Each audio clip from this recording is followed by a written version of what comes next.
1937 میں آپ کو معلوم ہے 1935 میں قانون بنا تھا اور پہلی مرتبہ الیکشنز ہوئے تھے بر صغیر میں 1937 اور وہ ہوئے تھے صوبائی الیکشنز. ان کے نتیجے میں وزارتیں قائم ہوئی. مسلم لیگ نے بائیکاٹ کیا تھا الیکشن کو, لہذا پورے ہندوستان میں تمام صوبوں میں کانگریس کے وزراء کی وزارتیں بنی. ہریجن اخبار میں ایک مقالہ لکھا تھا گاندھی جی نے اس وقت, جس میں کہ ان کانگریسی وزراء کے سامنے نصیحت کے انداز میں یہ بات رکھی تھی کہ آج جب کہ آپ لوگوں کو اختیار مل رہا ہے اور حکومت, یہ پہلی انسٹالمنٹ تھی جو انگریزوں نے دی تھی ہمیں, سیلف رول یا ہوم رول کی پہلی انسٹالمنٹ تھی, تو جو بھی تمہیں اختیارات مل رہے ہیں اس میں میں تمہارے سامنے حضرت ابو بکر اور حضرت عمر کی مثال رکھتا ہوں. یہ ہے وہ بات کہ جادو وہ جو سر چڑھ کر بولے. عربی میں کہتے ہیں الفضل ما شہدت بہ الاعداء, اصل فضیلت وہ ہے جس کا کہ دشمن اعتراف کرے. مہاتما گاندھی اگر اعتراف کر رہا ہے کہ تاریخ انسانی کی عظیم ترین شخصیت ہے حکومت کی سطح پر وہ ابو بکر اور عمر ہیں, تو ابو بکر اور عمر کس درخت کے پھل ہیں؟ وہ شجرہ طیبہ, شجرہ نبوت ہے کہ جس کے پھل ہے ابو بکر اور عمر, جن کو تربیت دی ہے محمد نے صلی اللہ علیہ وسلم. تو معلوم ہوا کہ یہ چیزیں وہ ہیں کہ جس کا لوہا آج دنیا مان رہی ہے. لہذا ہمیں قرآن مجید کے اعجاز کے پہلو سے ان اعتبارات سے خود بھی توجہ کرنی چاہیے اور دنیا کو بھی ادھر متوجہ کرنا چاہیے. اب میں تبرکاً 3 مقامات سے میں نے آیات پڑھی ہیں. قرآن مجید کی عظمت کا وہ ادراک و شعور جو ہمیں ہو سکتا ہے, ہم وہ کہ جو قرآن کو مانتے ہیں اللہ کا کلام, ہم اس بنیاد پر سمجھے کہ اللہ نے اپنے کلام کی کیا مدح کی ہے. اور نمبر 2 یہ فارسی کا ایک مصرع ہے کہ قدر گوہر شاہ دانت یا بدانت گوہری, ہیرے جواہرات کی قدر و قیمت یا بادشاہوں کو معلوم ہوتی ہے جو ان میں کھیلتے ہیں, اور یا یہ کہ جوہری کو جو ان کا کاروبار کرتا ہے, جانتا ہے, پہچان ہے, پرکھتا ہے. عام آدمی کو کیا پتا, اس کے ہاتھ میں اگر کوئی آپ ہیرا رکھ دیں وہ سمجھے شاید کو کوئی کانچ کا ٹکڑا, اسے اس کے اندر کوئی فرق محسوس نہیں ہوگا. قدر گوہر شاہ دانت یا بدانت گوہری کہ ہیرے جواہرات جو ہیں ان کی قدر و قیمت کا اندازہ یا بادشاہوں کو ہوتا ہے یا جوہری کو ہوتا ہے. تو قرآن مجید کا عظمت کا صحیح ادراک یا اللہ کو ہے یا محمد رسول اللہ صلی اللہ علیہ وسلم. باقی جو کچھ دنیا دیکھتی ہے وہ تو وہ ظاہر کا ایک پہلو ہے, وہ تاریخی حقائق ہے جو میں نے آپ کے سامنے رکھے. باقی قرآن مجید کی عظمت کا کوئی صحیح ادراک ہو سکتا ہے یا وہ اللہ تعالیٰ کی زبانی اور یا ہوگا محمد رسول اللہ صلی اللہ علیہ وسلم کے فرامین کے مجھ. اسی لیے میں نے 3 جگہ سے آیات پڑھی ہیں. ایک مقام سے سورہ رحمان کی ابتدائی 4 آیات, سورہ یونس کی 2 آیات, سورہ حشر کی 1 آیت, اور 3 احادیث نبویہ ہیں جن کا میں نے ذکر کیا ہے, اس لیے کہ تیسری جو ہے وہ بہت طویل حدیث ہے, وہ پوری میں اس وقت نہیں پڑھ سکتا تھا. اس کے صرف ابتدائی اور آخری کلمات میں نے اس وقت آپ کو سنائے. میں تھوڑی سی تشریح کی کروں گا تاکہ قرآن مجید کی عظمت کا جو نقش میرے اور آپ کے قلب پر ہونا چاہیے وہ صحیح در حقیقت ان آیات اور احادیث کی روشنی میں ہمارے دلوں پر قائم ہو جائے. دیکھیے قرآن مجید کی عظمت یہ کلام ہے. اس کی کلام کی عظمت کا پہلا پہلو ہے متکلم کی عظمت کے اعتبار سے. عربی میں کہا جاتا ہے کہ کلام الملوک ملوک الکلام ہے. بادشاہوں کا کلام کلاموں کا بادشاہ ہوتا ہے. بادشاہ جب گفتگو کرے گا معلوم ہوگا شاہانہ انداز ہے. ایک کوئی بھکاری گفتگو کرے گا یا کوئی کجرا گفتگو کرے گا, سبزی فروش کرے گا, کوئی مچھلی فروش کرے گا, ہر ایک کا پتہ چل جائے گا کہ کون بولا. وہ جس کو کہتے ہیں کہ تانت بازی راگ پایا, 2 جملے کوئی شخص بولے گا پتہ چل جائے گا کتنے پانی میں ہے, اس کے علم کا, فضل کا, تہذیب کا, تمدن کا کیا معیار ہے. اس لیے کہ کلام جو ہے در حقیقت متکلم کی پوری شخصیت کی عکاسی کرتا ہے. اس کا مقام کیا ہے, اس کا مرتبہ کیا ہے, اس کے ذہن کی بلندی کیا ہے, اس کے فکر کی گہرائی کیا ہے, اس کے افق ذہنی کی وسعت کیا ہے, اس سب کا اندازہ ہوگا کلام سے. تو اب یہ کلام ہے اللہ کا. معلوم ہوا کہ اللہ کی صفات کا ایک کامل عکس قرآن مجید میں موجود ہے. یہ بات سمجھیے, اس کو قرآن نے کس طرح بیان کیا. یہ وہ لطیف حقائق ہیں جن کے لیے قرآن مجید تمثیل کا پیراگراف اختیار کرتا ہے. اب سورہ حشر کی تمثیل کیا ہے؟ لو انزلنا هذا القرآن على جبل, اگر ہم نے اس قرآن کو کسی پہاڑ پر اتار دیا ہوتا لرأيته خاشعا متصدعا من خشية اللہ, تم دیکھتے اس پہاڑ کو کہ اللہ کی خشیت سے دب جاتا اور پھٹ جاتا. وَتِلْكَ الْأَمْثَالُ نَضْرِبُهَا لِلنَّاسِ لَعَلَّهُمْ يَتَفَكَّرُونَ. اور یہ مثالیں ہیں جو ہم لوگوں کے لیے بیان کرتے ہیں تاکہ وہ تفکر سے کام لیں، غور و فکر کریں. اگر میں اور آپ قرآن کی عظمت سے واقف نہیں ہوں گے، اس بات کو نوٹ کر لیجئے، تو میں اور آپ اپنا وقت کیسے صرف کریں گے اس کے لیے؟ انسان کا ایٹیٹیوڈ بڑا یوٹیلیٹیرین ہے، آج کے انسان کا خاص طور پر. وہ کسی ایسے ہی کام کے لیے وقت لگائے گا جس میں اس کے لیے فائدہ ہو، اور اس فائدے کی چیز اگر نہیں ہے تو اس کی طرف متوجہ نہیں ہوگا. اگر قرآن مجید کی عظمت کا ہمیں ادراک ہو جائے تو ہم اپنا پورا وقت اس کے لیے وقف کر دیں گے، اس کو سمجھیں گے، اس کی گہرائیوں میں غوطہ زنی کریں گے. جیسے اقبال نے کہا کہ قرآن میں ہو غوطہ زن اے مرد مسلمان. لیکن اگر یہ کہ اس کی عظمت کا ادراک نہ ہوا تو بس یہ کہ کبھی اتفاق ہو گیا کہ کھول لیا اور اس کو پڑھ لیا، پڑھ بھی لیا بغیر سمجھے، اور اس کا ثواب کسی اور کو پہنچا دیا. وہ آج حصول ثواب بھی نہیں رہا، ایصال ثواب ہی رہ گیا. ورنہ یہ کہ بہرحال علامہ اقبال نے جو اس پر پھپتی چست کی ہے کہ بہایا تشترا کارے جزی نیست کہ از یاسی نے وہ آسا بمیری. اس قرآن کی عظیم آیات سے اے مسلمان آج تیرا سروکار صرف اتنا رہ گیا ہے کہ کوئی شخص مر رہا ہو، عالم نزا میں ہو، تو اس کو یاسین سنا کر اس کی جان جلدی سے نکال دے، آسانی سے نکل جائے. بس یہ سروکار رہ گیا. میں یہ نہیں کہتا کہ نہ پڑھی جائے، حضور نے فرمایا ہے پڑھنی چاہیے، لیکن صرف یہ نہیں ہے اس کا مصرف. یہ تو انسانی زندگی کی رہنما کتاب بن کر نازل ہوئی ہے. اس کے اوپر اس اعتبار سے توجہ تم نہیں کر رہے ہو، بلکہ تمہاری اس کے ساتھ جو ہے دلچسپی صرف اتنی رہ گئی ہے. تو پہلی بات یہ کہ یہ سمجھیے کہ قرآن نے یہ تمثیل اختیار کی اپنے عظمت کے بیان کے لیے. اگر ہم نے اس قرآن کو پہاڑ پر اتار دیا ہوتا تو تم دیکھتے کہ وہ پھٹ جاتا اور دب جاتا. اب اس کو سمجھیے، القرآن یفسر بعضہ بعضا، قرآن کا ایک حصہ دوسرے حصے کی تفسیر کرتا ہے. سورہ اعراف میں واقع آیا ہے کہ حضرت موسیٰ علیہ السلام کا آپ کو معلوم ہے کہ کوہ طور پر اللہ تعالیٰ سے ہم کلامی کا شرف حاصل کرتے تھے. گفتگو ہو رہی ہے لیکن اللہ نظر نہیں آ رہا. اب اس کو اپنے اوپر تاریخ کیجئے، یہ صاف سامنے آتے بھی نہیں، صاف چھپتے بھی نہیں. یہ جو صورتحال تھی کہ اگر کسی کی آپ آواز سن رہے ہیں، کلام سن رہے ہیں، سامنے نہیں آ رہا، تو آپ کے دل میں خواہش پیدا ہوگی کہ ذرا سے یہ پردہ بھی اٹھا دیا جائے، مجھے دیدار بھی حاصل ہو جائے. لہذا سورہ اعراف میں ہے جب کئی بار یہ شرف ہم کلامی حاصل ہوا اللہ سے، تو حضرت موسیٰ علیہ السلام نے بڑی ہمت سے کام لیا، بڑی جرت کی درخواست کر دی، رب ارنی انظر الیک. یہ جو پردہ بیچ میں حائل کیا ہوا ہے، پروردگار تو میرا شوق دیکھ، میرا اشتیاق دیکھ، تو مجھے ذرا دیدار بھی عطا ہو جائے. اس پر کیا بات کہی گئی؟ لن ترانی، موسیٰ تم مجھے ہرگز نہیں دیکھ سکتے، تم اس جسد ظاہری کے ساتھ، اس جسد مادی کے ساتھ، ان عنصری آنکھوں سے میرا دیدار نہیں کر سکتے. ولیکن انظر الی الجبل، دیکھو ہم تمہیں ایک مثال دیے دیتے، ذرا اس پہاڑ کی طرف دیکھو، ہم اپنی ایک تجلی اس پر ڈالیں گے.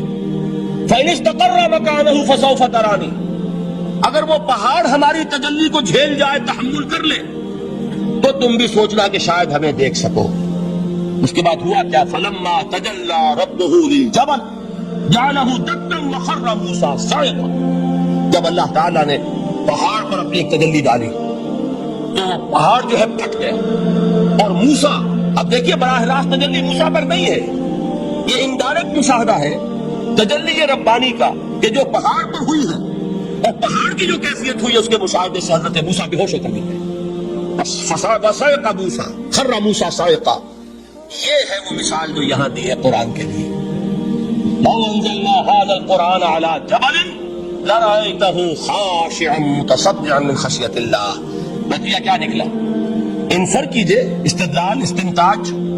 نتیجہ یہ نکلا کہ جو تاثیر تجلی ذات ربانی کی ہے وہی تاثیر کلام ربانی کی ہے. صرف یہ ہے کہ ہمیں اس کا شعور نہیں، ہمیں اس کا ادراک نہیں. یہ بالکل ذات کی تجلی کی جو تاثیر تھی وہی قرآن خود بیان کر رہا ہے کہ اس کلام ربانی کی. اس کو بھی علامہ اقبال نے خوب کہا ہے، فاش گویم آنچ در دل مزمرست، صاف کہہ دیتا ہوں جو کچھ میرے دل میں ہے. یہ کتابیں نہیں، چیزیں دیگر است. اسے کتاب نہ سمجھ بیٹھنا قرآن کو، یہ کتاب نہیں ہے، کچھ اور ہے. کچھ اور کیا ہے؟ مثل حق پنہاؤ ہم پیداستو، زندہ پائندہ گویاستو. یہ تو جیسے اللہ تعالیٰ کی ذات ہے، مثل حق، ذات حق سبحانہ و تعالیٰ کی طرح یہ زندہ ہے، پائندہ ہے.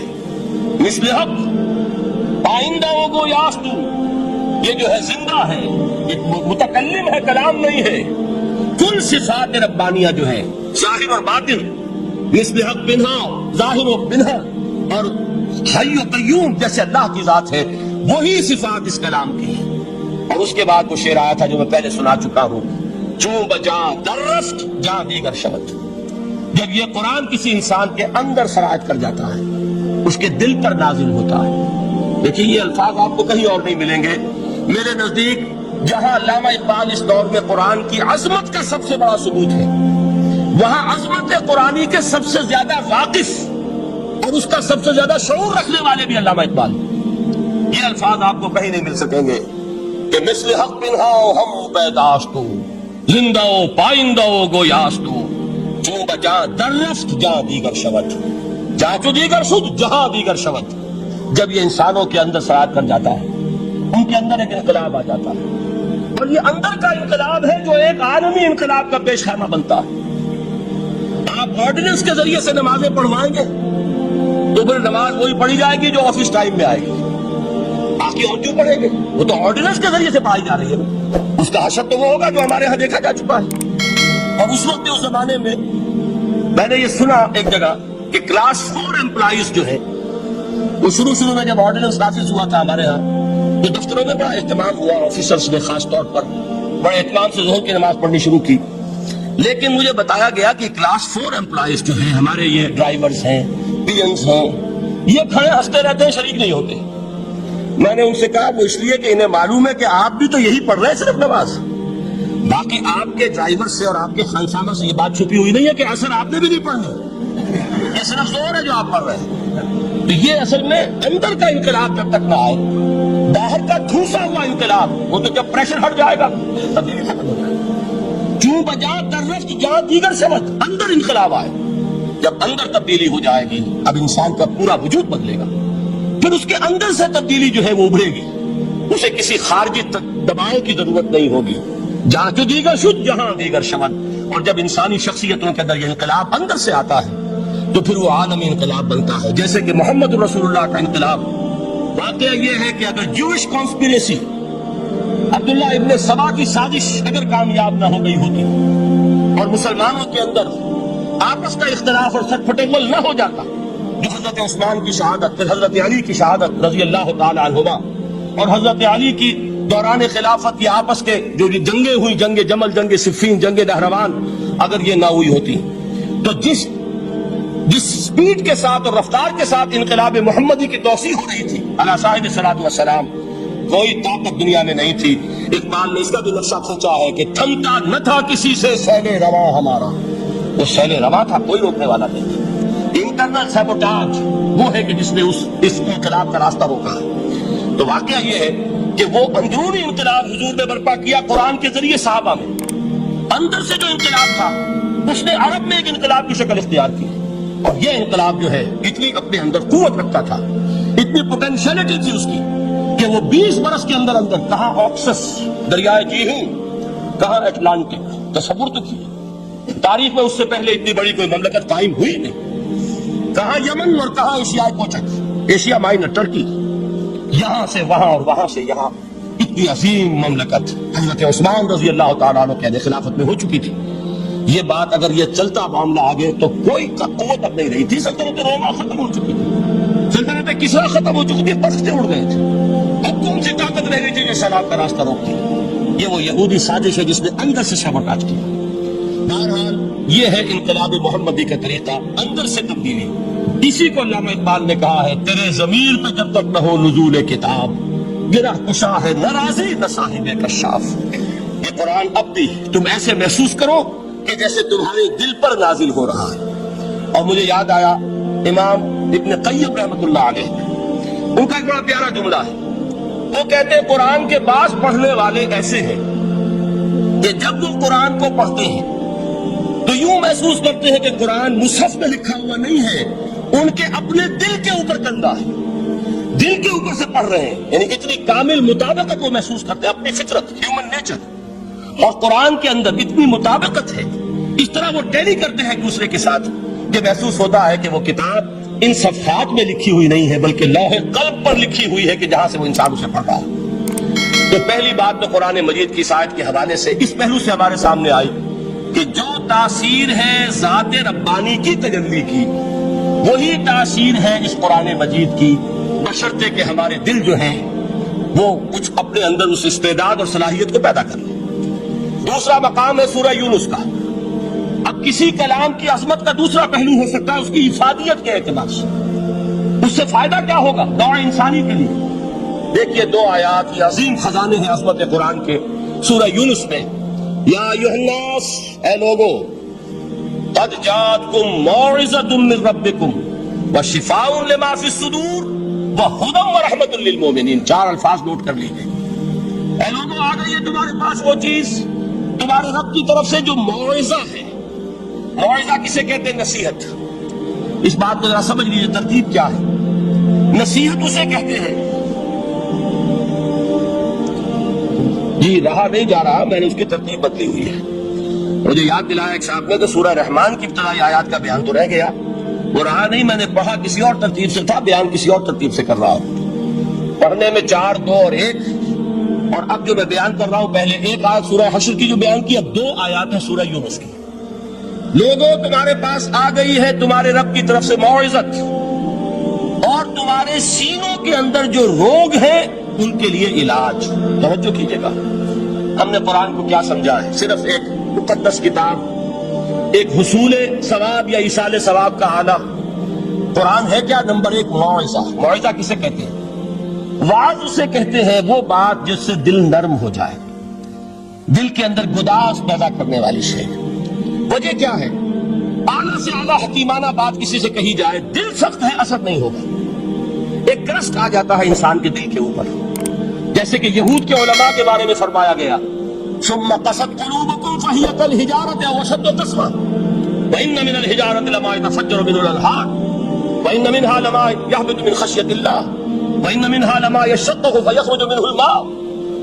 لوگوں، پھر تمہارے دل سخت ہوتے چلے گئے، پھر وہ پتھروں کے مانند سخت ہو گئے، بلکہ ان سے بھی زیادہ سخت، اس لیے کہ پتھروں میں تو وہ بھی ہوتے ہیں کہ جو اللہ کے خوف سے گر جاتے ہیں، پتھروں میں وہ بھی ہوتے ہیں کہ جو اللہ کی خشیت سے پھٹ جاتے ہیں، ان میں سے پانی بہ نکلتا ہے۔ پتھر تو اس طرح کے ہیں، لیکن انسان کا دل جب سخت ہو جائے، جب پتھر بن جائے، تو کوئی شے دنیا کی اس کی سختی کا مقابلہ نہیں کر سکتی۔ پہلے اس سختی کو نرم کریں گے، جیسے زمین ہے چٹیل زمین، اس زمین کے اندر ہل چلے گا تو بارش جو ہے فائدہ دے گی، اس کو آپ زمین کو نرم کرتے ہیں تاکہ وہ بارش کو جذب کرے، ورنہ چٹیل زمین ہے سخت، وہ پانی بہ رہا ہے، بہ جائے گا اور وہ زمین کا جذب نہیں ہوگا۔ تو پہلا لفظ استعمال کیا موعظہ، یہ قرآن واعظ ہے، نصیحت ہے، دلوں کو نرم کرتا ہے، دلوں پر جو گرفت آ گیا ہے سخت اسے توڑتا ہے، اس میں ہل چلاتا ہے۔ پھر کیا کرتا ہے؟ پھر جب یہ جذب ہوتا ہے، شفاء لما فی الصدور، جو سینے کے روگ ہیں ان کے لیے شفا ہے۔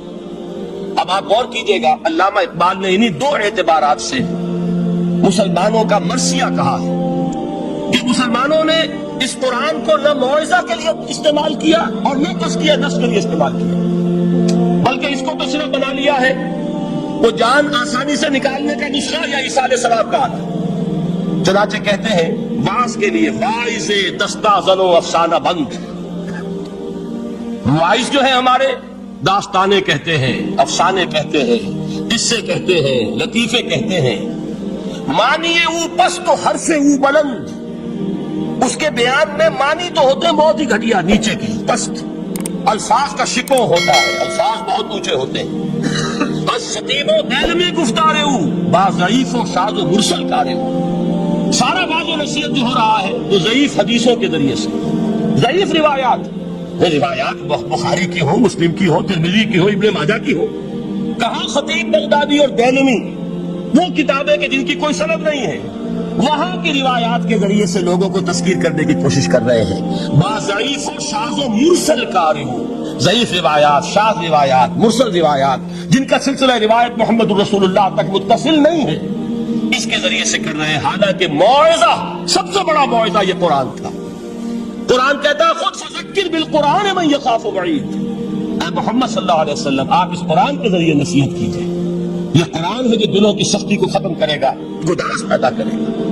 دوسری طرف علامہ اقبال کیا کہتے ہیں کہ جہاں تک ہمارے ہاں جو بھی تصوف کے معروف حلقے ہیں، صوفیاء حق کی بات نہیں کر رہا، وہاں قوالی ہو رہی ہوگی تو حال آ جائے گا.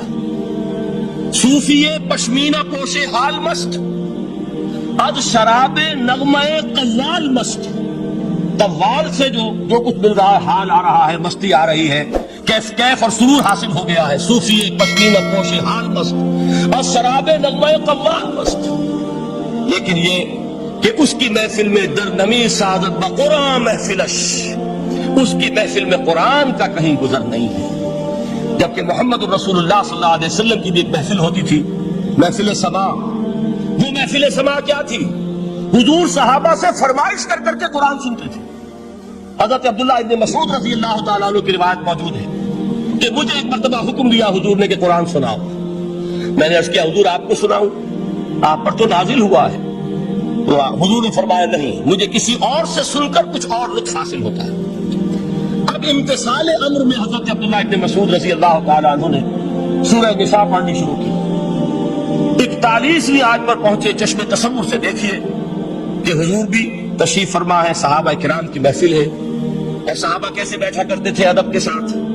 ایک روایت میں الفاظ آئے ایسے بیٹھتے تھے ساکت و صامت ہو کر، بالکل خاموش، سکون، ساکن اور ساکت اور صامت، کہ جیسے ان کے سروں پر پرندے بیٹھے ہیں کہ ذرا جنبش کریں گے تو پرندہ اڑ جائے گا.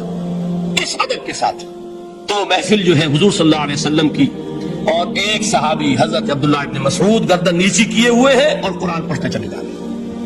جب اس آیت پر پہنچے فَكَيْفَ إِذَا جِئْنَا مِن كُلِّ أُمَّةٍ بِشَهِيدٍ وَجِئْنَا بِكَ عَلَىٰ هَٰؤُلَاءِ شَهِيدًا، کیا ہوگا اس دن جس دن کہ ہم ہر امت پر ایک گواہ کھڑا کریں گے، اور اے نبی آپ کو گواہ بنا کر لائیں گے ان کے خلاف.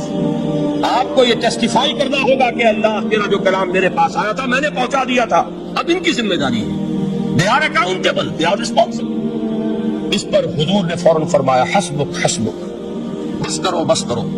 اور حضرت عبداللہ ابن مسعود فرماتے ہیں کہ میں نے جب نگاہ اٹھا کر دیکھا حضور کے آنکھوں سے آنسو روا تھے. یہ ہے سماع، یہ محفل سماع ہے. کاش کہ اللہ تعالی ہمیں اس کی توفیق عطا فرمائے. یہ ہے مسنون محفل سماع. اس قرآن کے اندر وہ گداز ہے.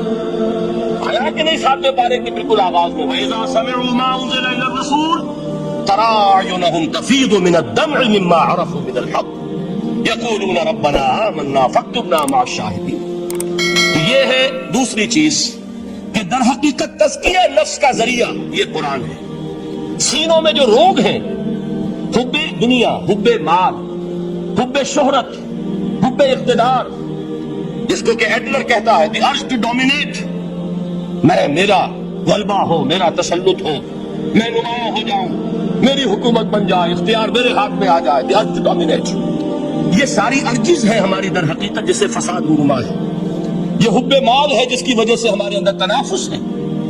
الہاکم التکاثر حتی زرتم المقابر. یہ کثرت اور بہتات کی طلب تمہیں غافل کیے رکھتی ہے یہاں تک کہ قبروں تک جا پہنچتے ہو. آنکھیں چاہیں کہ کھل نہیں پاتی. جس کے پاس 10 نسلوں کے لیے کھانے کو موجود ہے اس کی بھی حرص جو ہے اور مزید کا لالچ جو ہے وہ ختم نہیں ہوتا. یہ چیزیں ہیں اصل روگ. ان دلوں کے روگوں کا اور سینوں کے اندر کے امراض کا علاج قرآن. یا ایھا الناس قد جاءتکم موعظۃ من ربکم وشفاء لما فی الصدور. اب جب یہ دو چیزیں ہو جائیں گی، اب تیسرا لفظ ہے ہدل. ہدایت بیکار ہے جب تک دل میں گداز نہ ہو. ہدایت بیکار ہے جب تک کہ نیت درست نہ ہو. کوئی شخص بڑا عالم ہے لیکن اپنے علم کو اس نے ذریعہ بنایا ہے دنیا کمانے کا، تو در حقیقت یہ قرآن اس کے حق میں ہدایت نہیں ہے، اس کے حق میں عذاب خدا بندی کا ذریعہ بن رہا ہے. حضور نے خود فرمایا القرآن حجت لک و علیک. یہ قرآن یا تمہارے حق میں حجت ہے یا تمہارے خلاف حجت بنے گا قرآن کے قیامت کے دن. اس لیے کہ ایک شخص اس کو دنیا کمانے کا ذریعہ بنا رہا ہے، ایک شخص اس کو شہرت کے حصول کا ذریعہ بنا رہا ہے، ایک شخص علم کو ذریعہ بنا رہا ہے دنیا میں نمایاں ہونے کا، اپنی تعریف کا. حضور نے فرمایا کہ قیامت کے دن سب سے پہلے 3 افراد کا معاملہ پیش ہوگا عدالت خدا بندی میں. ایک وہ جو بڑا عالم سمجھا جاتا تھا، اس سے بڑا علم پھیلا. دوسرا وہ جو بہت صاحب ثروت تھا، اس نے بہت خیرات کے کاموں میں پیسہ لگایا. تیسرا وہ جو دنیا میں شہید سمجھا جاتا تھا کہ اللہ کی راہ میں جنگ کرتے ہوئے جان دیا. اللہ ان تینوں سے جو اس کو نعمتیں دی تھی ان کا ذکر کر کے پوچھے گا کہ میں نے تمہیں یہ دیا، تمہیں یہ دیا، تمہیں یہ دیا، تم کیا کر کے لائے؟ وہ شہید کہے گا کہ اللہ میں نے تیری راہ میں جنگ کی اور اپنی جان دے دی تاکہ تو راضی ہو جائے۔ اللہ فرمائے گا کذبتا، تو نے جھوٹ بولا، انک قد قاتلت لان یقال جریء، تو نے تو یہ جنگ اس لیے کی تھی کہ کہا جائے کہ بڑا جری ہے، بہت بہادر ہے۔ یہ لوگوں سے بہادری کے تمغے لینا تمہارا مقصود تھا۔ وقد قیل، وہ کہا جا چکا ہے، اب یہاں تمہارے لیے کچھ نہیں، اور فرشتوں کو حکم ہوگا اور وہ اودے منہ اس کو گھسیٹتے ہوئے جہنم میں جھونک دیں۔ دنیا میں شہید سمجھا جا رہا ہے، آخرت میں جہنم ہوگا۔ یہی حال اس عالم کا ہوگا، یہی حال اس دولت مند کا ہوگا۔ تم نے یہ علم پھیلایا تھا کہ تمہارے علم کا چرچا ہو جائے، تمہاری شہرت ہوتا ہے، لوگ تمہاری دستبوسی کرنے لگے، لوگ تم سے جھک کر ملے۔ وہ دنیا میں ہو گیا، تمہارا مطلوب مل چکا، تمہارا مقصود حاصل ہو چکا، کیا کچھ نہیں۔ تو جان لیجئے کہ جب تک دلوں کے روگ درست نہ ہو، علم بیکار ہے، ہدایت قطعاً غیر مفید ہے۔ پہلے دلوں کا کرست اترے، اس کی سختی دور ہو، یہ ہے موعظہ۔ دلوں کے اندر سے حب جاہ، حب دنیا، حب مال نکلے، یہ ہے تزکیہ، شفاء لما فی الصدور۔ اب ہدایت خداوندی، اب راستہ آپ دیکھیں گے اور اس راستے پر چلیں گے۔ یہ ہدایت جو ہے دنیا میں، یہی آخرت میں رحمت کی شکل میں ظاہر ہوگی۔ جنہوں نے اس قرآن کی ہدایت سے فائدہ اس دنیا میں اٹھایا، آخرت میں رحمت خداوندی کی بدلیاں ان پر شائع کریں۔ ایک حدیث میں تو باقاعدہ الفاظ آئے ہیں کہ سورہ بقرہ اور سورہ آل عمران یہ دو بدلیوں کی صورت میں ظاہر ہوں گی میدان حشر میں، اور ان لوگوں پر سایہ کریں گی کہ جن کو ان سے بڑی محبت تھی۔ یہ چار الفاظ نوٹ کر لیجئے اسی ترتیب کے ساتھ۔ یا ایھا الناس قد جاءتکم موعظۃ من ربکم وشفاء لما فی الصدور وہدی ورحمۃ للمؤمنین قل بفضل اللہ وبرحمتہ، اے نبی کہہ دیجئے یہ اللہ کا بڑا فضل ہے، لوگوں سمجھو، اس کی بڑی رحمت کا ظہور ہوا ہے اس قرآن کی شکل میں، اس کی رحمت کا مظہر عدم قرآن ہے، اس کے فضل کا سب سے بڑا ثبوت قرآن ہے۔ فبذالک فلیفرحوا، اس پر انہیں خوشیاں منانی چاہیے۔ اترانا ہے تو اس پر اترائیں کہ اتنی بڑی دولت ہمارے پاس ہے، اتنا بڑا احسان ہے جو اللہ نے ہم پر کیا ہے۔ فبذالک فلیفرحوا هو خیر مما یجمعون، جو چیزیں یہ جمع کرنے کی فکر کر رہے ہیں ان سے کہیں